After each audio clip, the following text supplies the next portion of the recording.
What's up, everyone? I finally decided to upgrade my 13 Pro to the iPhone 17 Pro, and why you might want to upgrade as well. So to get started, I'm going to highlight some I'm going to go over look and feel, hardware upgrades, and the reason why I switched and why I took so long to switch from a 13 Pro to the 17 Pro Max. So to start off, we're going to go over the look and feel of it, right? So the 13 Pro to the 17 Pro, you're going to see that the old 13 Pro is going to be squared off, sharp edges. So when you hold it in hand, it's kind of like digs into your hand, which is not a big deal for most people, but it's still, it's a little minor inconvenience. Whereas if you go to the actual 17 Pro Max, it's still squared off, but with a rounded edge, slightly rounded edge. So it doesn't feel like it's digging into your hand as bad as the 13 Pro. And then if you compare just the side by side, so on the 13 Pro, this was just a 5G antenna. This is the actual camera switch on the 17 Pro, or programmable to something else, of course. And then same for the top, plain as it was before. And this is the main reason, one of the quick things why I kind of held back in upgrading for such a long time. The SIM card slot. The 13 Pro still has a SIM card slot. It was the last one that kept the SIM card on there, and the silent switch toggle. Now it says it here where you can do whatever you want with it, this own button and whatever. But these are going to be the main differences. And then the big one for those of you that still have a 13 Pro or older is that it went from Lightning to USB-C to the Euro regulations, which Apple caved in and did it. I mean, I have nothing against both, but Lightning was pretty great in my opinion. But yeah, that's practically the ergonomics of it. If you look at the front, it looks the same. Let me turn that off. It looks the same. You're not noticing a difference at all. Turn it to the back.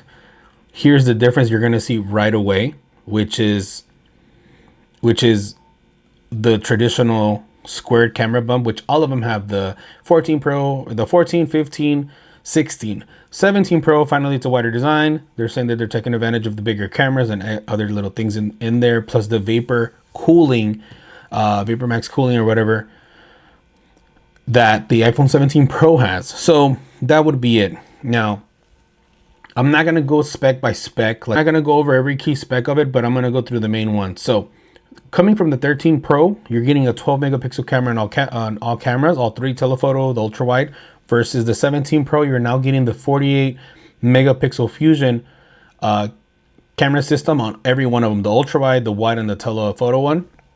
And the best part about it is, which is why I upgraded, was you're also getting like super high resolution photos between 24 megapixels and 48 megapixels. You're still getting all the traditional stuff like portrait mode, macro photography. But one of the bigger upgrades is going to be that the new 17 Pro does 4K at 120 frames per second. Granted, some of you will have to do external recording for the SSD, depending on the memory size that you choose to get on the 17 Pro or 17 Pro Max. And the other upgrade, which still following along the lines of the camera, is it has the 18 megapixel center stage camera in the front, kind of like the iPads have. So that's a cool upgrade that I said, oh, you know what? This is cool. This is significant enough for me to upgrade versus every other year. Going from the 13 Pro to the 14 Pro, it wasn't a big thing. In my opinion, it wasn't a big upgrade at all. So that's what I think. But anyways, again, now we're also going to go with a significantly upgraded battery life. Now, the reason, like I said, I held back from the 13 Pro was mainly the SIM card issues, because, the 13 Pro it's a great performing phone overall. But as phones get old, their batteries degrade. You use them, you're getting 70 to 80% battery life maybe, and you're just having to charge it 2 or 3 times a day. Now, going over to the 17 Pro, maybe that's the upgrade you want to do. If you have the money and you want to upgrade, maybe that's why you want to switch. Of course, you could go to Apple and you could do the whole $100 brand new battery through them, and you can refresh the 13 Pro, and then you're going to get your battery back, at least a significant where it's good enough. But again, 17 Pro is slightly upgraded battery, and I would say slightly from the 16 Pro, but enormous from the 13 Pro. So for example, this 17 Pro got compared to the 16 Pro Max in battery life. So it has the exact same battery life as the 16 Pro Max. So that's amazing in my opinion. which is why I ended up getting this model. Now, that's just one of the many things that I like, but I mainly upgraded for the camera system. My 13 Pro was actually really great forever. I've used it for the last 4 or 5 years. I got it right when it came out in 2021. So it's been great for the last 4 or 5 years, but I had the battery issue. I was charging it 3 to 4 times a day. It was extremely bad. And then I fixed that, and then now I got my battery life back. But like a few weeks afterwards, my telephoto camera just started acting up, which I do use. And when I started doing certain pictures or videos with the telephoto lens, when I'd use the telephoto lens, it was shaky and it was horrible and it was blurry, and I just got annoyed of it. But other than that, the phone's still working great, especially after upgrading the battery. Now, that being said, once the telephoto issue was done, I was like, that's it, I'm upgrading. It has the 48 megapixel Pro Fusion camera system on all 3 of them this time, which is an improvement from the previous year 16 Pro, which is the main reason why I got it. Again, you're gonna get improved 30-watt charging, and sometimes even higher depending on the adapter you have on the 17 Pro. So it's gonna charge super fast. You're getting Apple Intelligence with it, which the 13 Pro did not have. And you're getting upgrades overall. Now, is this upgrade, is this enough for you to upgrade from let's say 11, 12, or 13? I think so. I think it's a good upgrade. However, if you're coming from an 11 or a 12 or a 13 regular and you're just wanting a newer updated device because maybe your battery is just degraded and it's bad and you want just slightly newer stuff, and you don't care for the 17 Pro because it's a slightly higher price tag, you can get the 17 regular and you'll be fine. If you don't care for the 17 Pro and you still want to upgrade, I would not go to a 15 or a 14 if you're coming from a 13 or a 12 or 11. I think you should at least go to the 16 Pro. And if you see the 16 Pro comparison as far as, like, let's say camera, pictures and video, it's extremely close.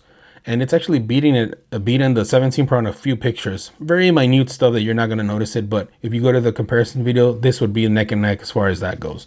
So if you're going to upgrade, or you think this is a significant upgrade for you, I would definitely tell you to upgrade for it. There is one thing I will warn people. This is a con from the 17 Pro. This new anodized aluminum body is cool, but it's, they're calling it scratch key now because any little bump will scratch it really bad. I always have my phones in cases, so that's why this one's in mint condition, and this one as well. But that's something to look out for. I wouldn't be surprised if next year Apple decides to paint it actually like a regular paint. Maybe it'll improve it or whatever, but I think that's one thing you should worry about. If you're coming from Lightning to USB-C, that might be something that you're gonna have to get all these accessories and all these cables to upgrade it. But that's about it. Other than that, for the most part, if you're a person that's gonna take advantage of like everything this has to do as far as pictures and video, this is the phone for you. If you don't care for those things and you just want a good camera and that's about it, 17 is fine. 16 Pro is good, and you're going to get it now at a significantly discounted price, especially with all these trade-in deals going on with AT&T, Verizon, and T-Mobile. So I definitely think this is something you should look into. But anyways, those are my thoughts. Hopefully this helps some of you out.